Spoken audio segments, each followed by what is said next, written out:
महादेव है, पर हमारा जो स्पर्श मात्र से हम जो समझते हैं, हमने ये जाना है कि ये जो धरा है, ये जो भूमि है तारा बाबा की जो कुटिया है, ये शहर से दूर होना चाहिए।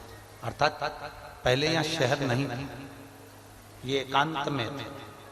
एकांत में थी तो यहाँ जो तारा बाबा आराधना करते थे शंकर की, वो शंकर साधारण नहीं होगा, वो एकांतेश्वर महादेव ही कहलाता है।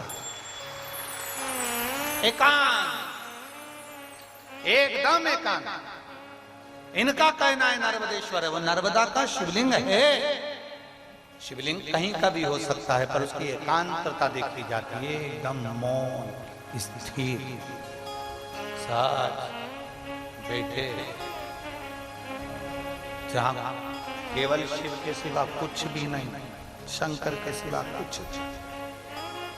जो आया वो गुफा के चक्कर में घुस गया, जिसको शंकर से मिलना था वो डायरेक्ट पहुंच गया, उसे गुफा से मतलब ही नहीं रहा, उसे तो एकांतेश्वर से मतलब था। पहुंचा, बैठा, जल चढ़ाया, स्पर्श किया और चल बाबा से अपने दिल की बात, हृदय की बात, एकांत। सप्त नदियों का जल रखकर, सप्त बेलपत्र के ऊपर सप्त नदियों का जल, एक बेलपत्र ली, उसके ऊपर एक कटोरी में, एक बाटकी में, एक पात्र में एक नदी का जल, दूसरी बेलपत्र ली, दूसरी कटोरी में फिर जल, फिर तीसरी में बाबा की आराधना कर कर, शिव से विनती कर कर, भगवान शंकर के नामों का 108 नामों का जाप कर कर, श्री शिवाय नमस्तुभ्यम कर कर, एक कटोरा जहां से पानी बहकर नीचे आता है वहां लगा लीजिए और एक बेलपत्री को उठाकर शिव जी के शिवलिंग पर समर्पित करिए। समर्पित करते समय डंडी का मुख अशोक सुंदरी की ओर हो। अशोक सुंदरी का जगह मालूम है सबको? सबको मालूम है ना? अशोक सुंदरी की ओर मुख, अशोक सुंदरी, फिर समझ गड़बड़ ना करिए।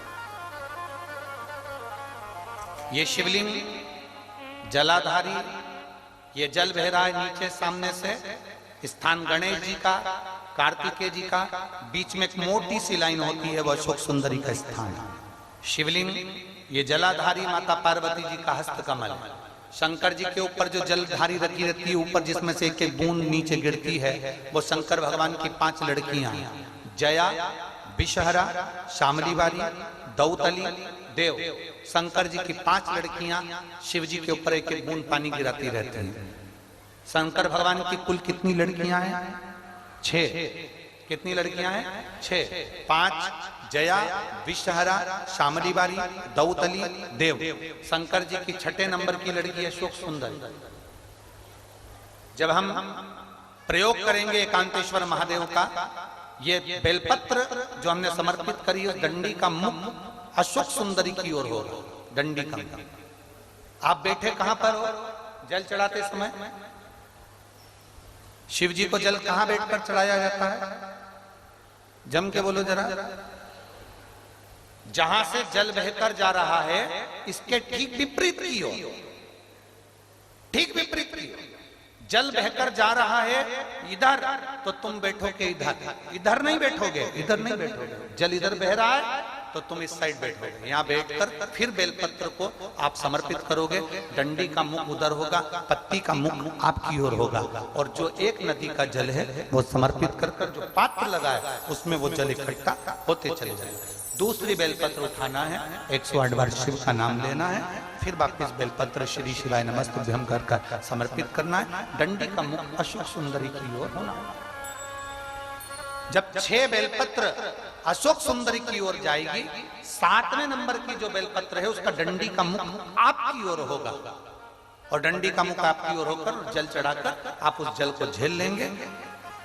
जहां नंदी बैठे हैं, नंदी का जो पांव जिस जगह पर उठाओ, अगर इस पांव उठाओ तो इस ओर, ये पांव उठाओ तो इस ओर, नंदी का पांव जहां उठा रहता है वहीं पर बैठकर पति पत्नी दोनों उस जल को आचमन कर लेंगे, दोनों उस जल को पूरा पी जाएंगे और बाबा से झोली पसार कर प्रार्थना करेंगे कि हमें संतान का सुख देना, मेरा देव अधिदेव महादेव प्रदान कर। एकांतेश्वर महादेव का ये स्मरण करिए। एकांतेश्वर पहुंच गए विश्वनाथ मुनि अपनी धर्म पत्नी को लेकर एकांत में, जहां भगवान शंकर विराजमान थे उस एकांतेश्वर महादेव के पास बैठे।